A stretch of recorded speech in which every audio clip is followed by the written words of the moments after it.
Okay, hello chaps. This is a video that looks at macroeconomic policies in a global context. So, the first thing we need to do is refresh our knowledge of what is meant by macroeconomic policies, and the first thing we're going to look at is fiscal policy. Hopefully we should all know by now that fiscal policy is the manipulation of government spending, taxation and government borrowing to increase the level of economic activity. Government spending, remember, is G in our aggregate demand equation. Taxation, T, has significant effects on consumption and investment, also part of our aggregate demand equation.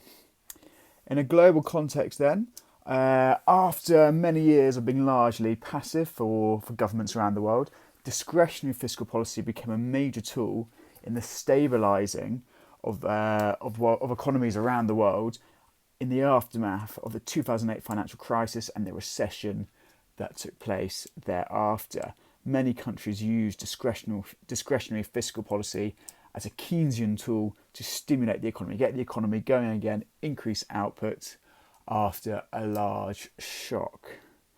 A key question then for you to think about when you're making your notes is what discretionary fiscal policy is being employed at the moment to combat the economic effects of the coronavirus crisis. Have a think about that question, chaps. Do a bit of research.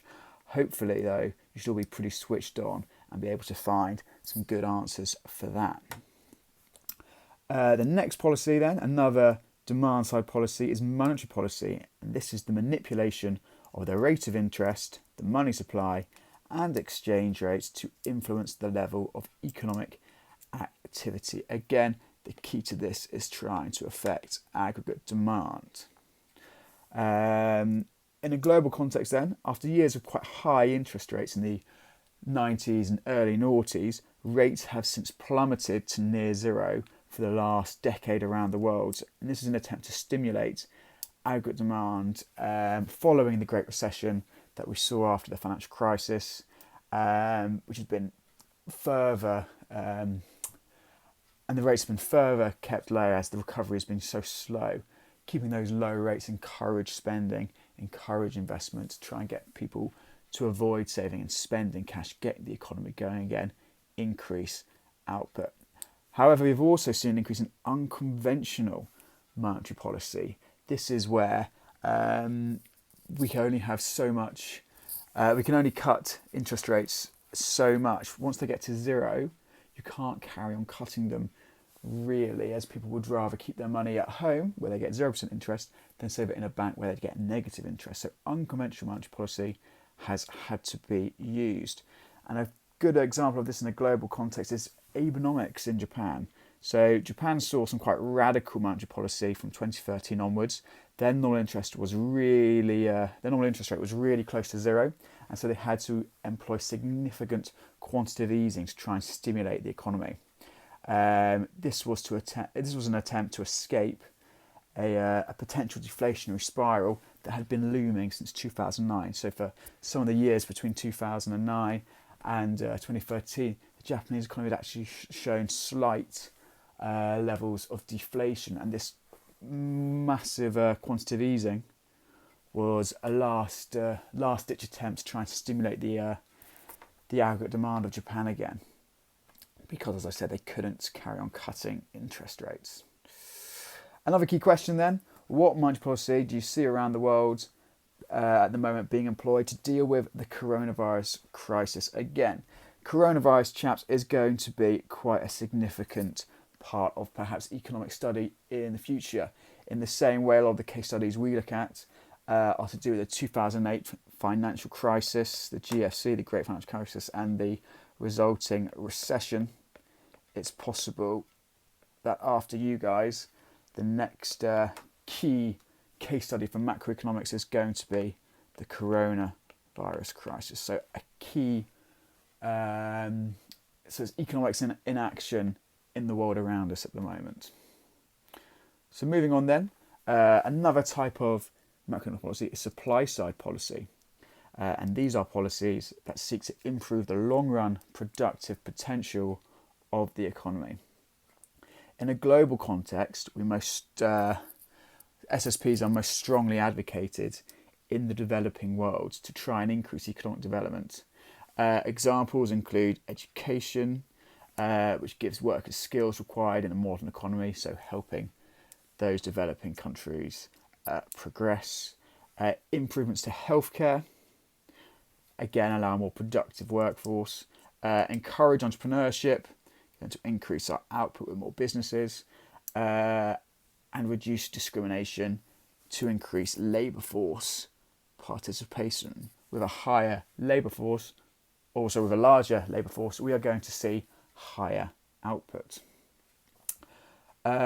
Question, what do you think then will be supply side concerns that will need addressing in the aftermath of the coronavirus crisis, chaps?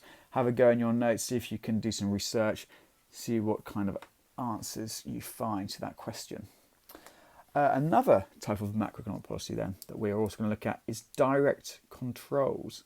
And these are forms of control which work outside the market system. So supply side policies, fiscal and monetary policies, they all affect AD and AS. They are based on changing our demand and supply in smaller markets, but on a macro scale. Direct controls then, on the other hand, they work outside the market system.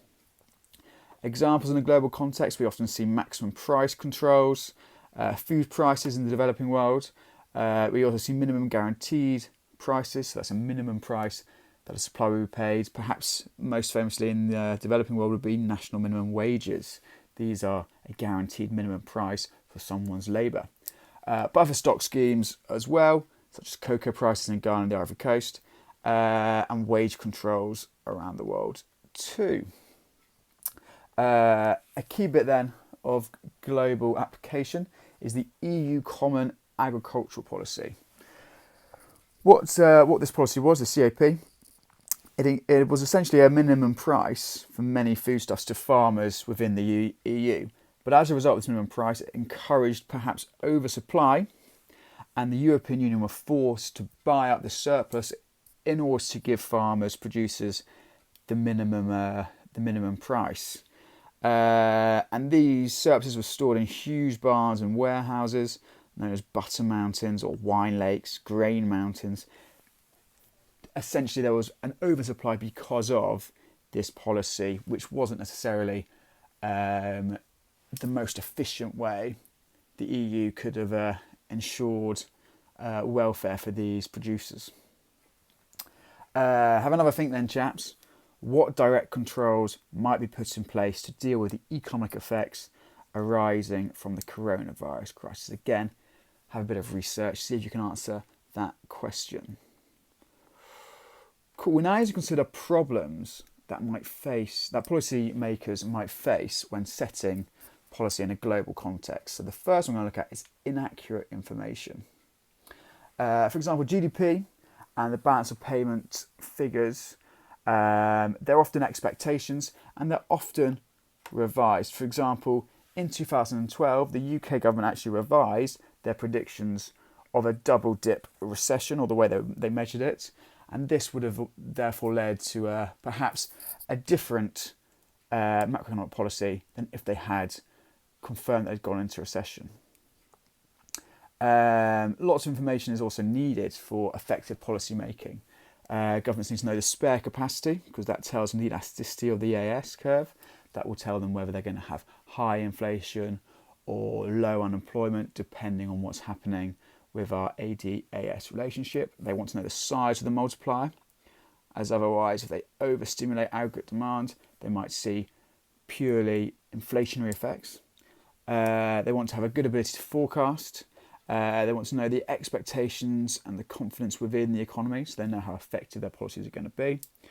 And they want to know perhaps how quickly they can expect their changes to take place. But these are all very subjective and they're very hard to judge for an economy in general. There are risks and uncertainties as well which affect policymakers.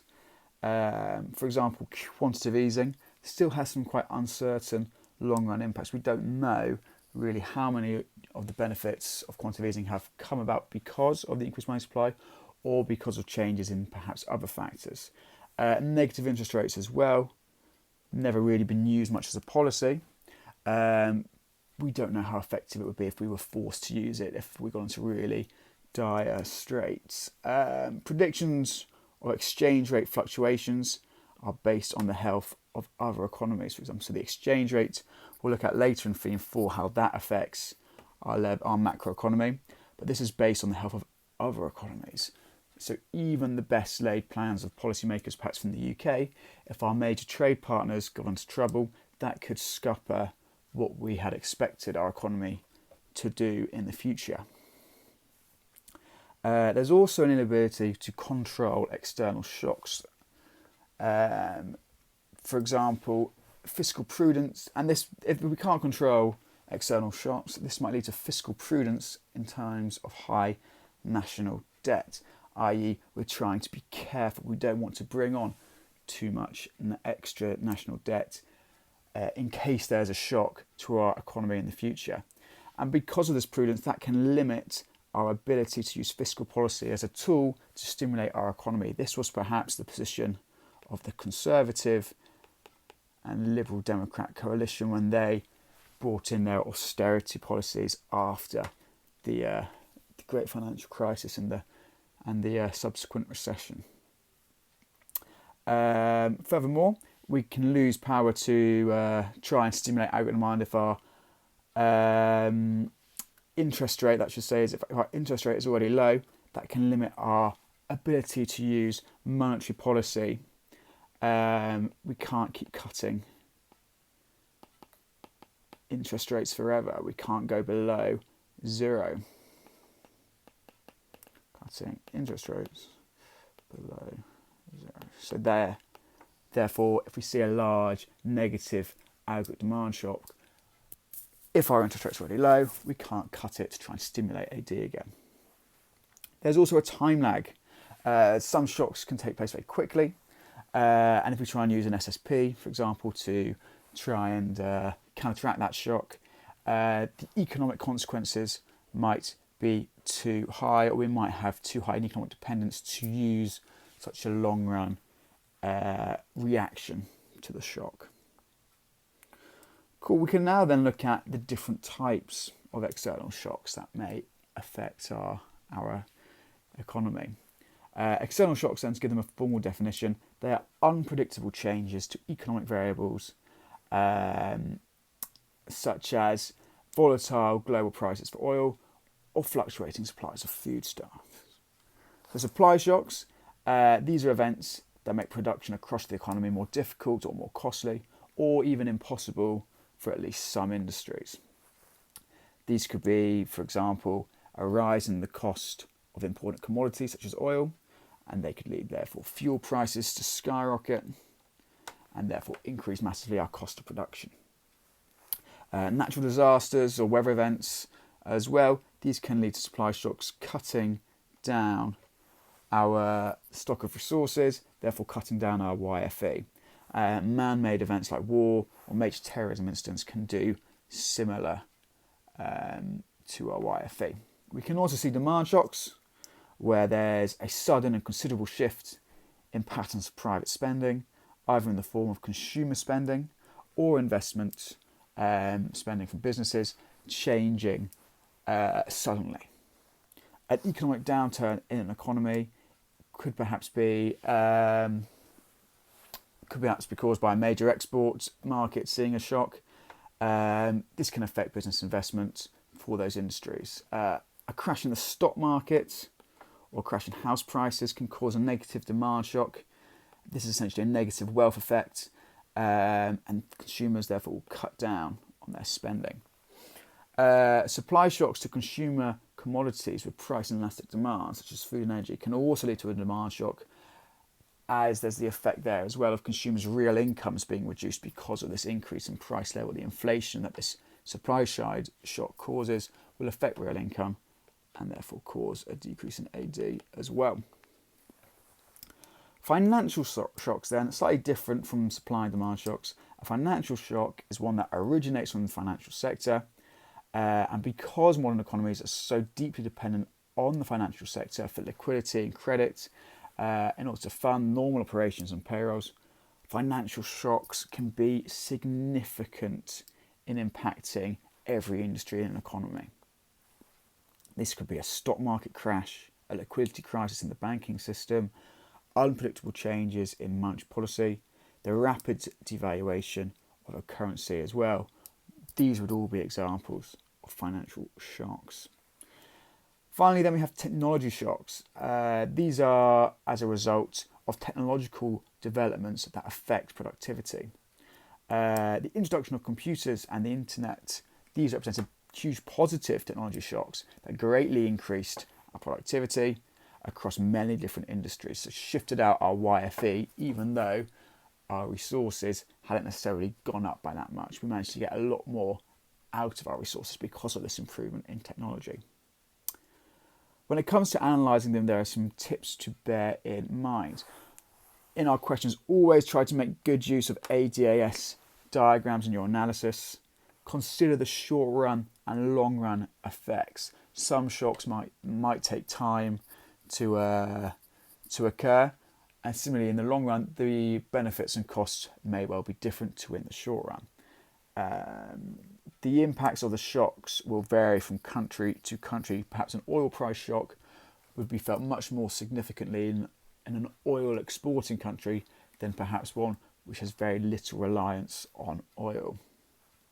Consider the size of the shock and the longevity of the shock as well. And consider the policies that will likely be used in response. How effective are these going to be? A top tip then, use your economic knowledge to keep up to date. I'm going to say again with the coronavirus, this is quite a massive external shock. You really want to have a good understanding of that because it will help so much with your understanding of the rest of the course. Cool. So just to quickly then finish off, we're going to go over the tasks for the week for macro. Make notes on this video. Use the question prompts in the pack as well, and use the flipped learning book to supplement the video. Put your notes on the class notebook. Use the collaboration space if you wish to ask questions. Complete worksheet 1 after this, which is macroeconomic policy in a global context. It's an LCA's task. My classes, we're going to do some of this task together in live lessons this week. I'm going to put the timetable for that at the end of this slide. It's also in the Microsoft Teams forum. But the final 15 minutes of the first timetabled lesson of the week, that's when we're going to go over this task together.